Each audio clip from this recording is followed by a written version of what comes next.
पंचगंगा नदीची पाणी पातळी 1 फुटानं घटली आहे, त्यामुळे पूर ओसरायला सुरुवात झाली आहे। मात्र पन्हाळा गगनबावडा मार्ग अद्यापही पाण्याखाली आहे, तर जिल्ह्यातील 85 बंधारेही पाण्याखाली गेल्यानं हजारो हेक्टर शेत जमिनीचं नुकसान झालंय।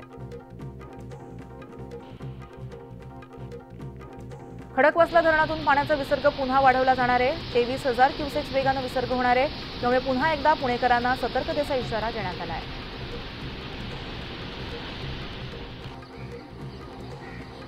खडकवासला धरणातून मोठ्या प्रमाणात पाण्याचा विसर्ग होत असल्यानं भिडे पूल पुन्हा पाण्याखाली गेलाय, त्यामुळे हा पूल वाहतुकीसाठी पूर्णपणे बंद करण्यात आलाय।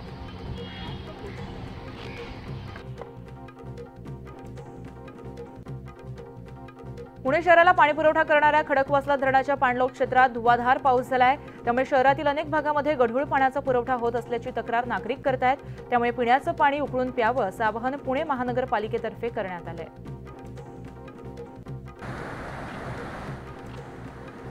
वाशिममधील अडाण धरणाचे 5 दरवाजे 20 सेंटीमीटरनं उघडण्यात आले आहेत। मुसळधार धरणामुळे आणि पावसामुळे धरण 65% भरलंय। अडाण नदीपात्रामध्ये विसर्ग सुरू असल्यामुळे नदीकाठच्या गावांना सतर्कतेचा इशारा देण्यात आला आहे।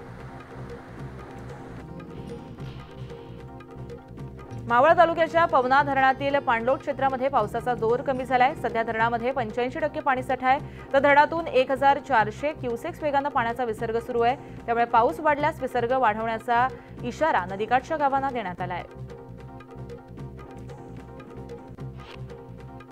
गोंदिया जिल्ह्यातील सडक अर्जुनी, मोरगाव अर्जुनी तालुक्यामध्ये मोठ्या प्रमाणात पाऊस पडतोय, त्यामुळे नवेगाव बांध तलाव हा ओव्हरफ्लो झालाय।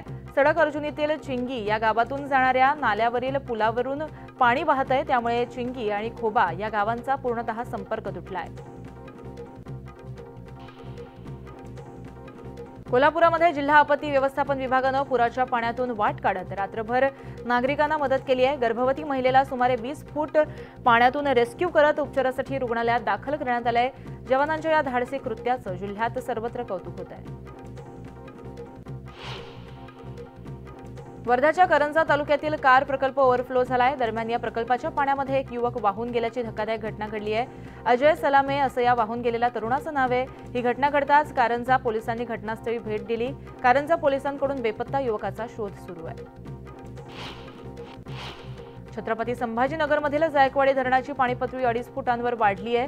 धरणाच्या पाणीपातळीत वाढ झाली असली तरीही शेतकऱ्यांना मुसळधार पावसाची अपेक्षा आहे। नाथसागरची पातळी ही सध्या 6.65% आहे। कोकणातील पारंपरिक मासेमारी हंगाम अवघ्या 2 दिवसांवर आलाय, त्यामुळे मच्छीमार दर्यावर स्वार होण्यास सज्ज झालेत। नवा मासेमारी हंगामाला सुरुवात होण्याआधी मच्छीमारांची लगबग सुरू झाली आहे।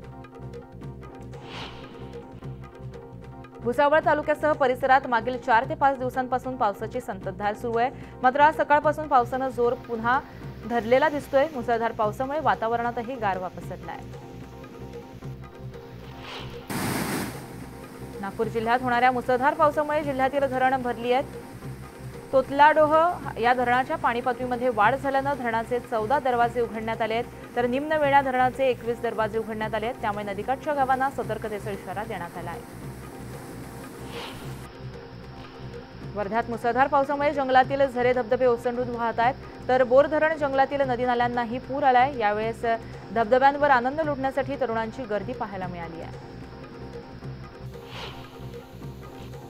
नागपूरमध्ये पावसानं जोरदार हजेरी लावली आहे। उमरेड तालुक्यातील मकरधोकडा डॅम हा ओव्हरफ्लो झालाय। धरण परिसरामध्ये पर्यटकांची मोठ्या प्रमाणात गर्दी झाली आहे।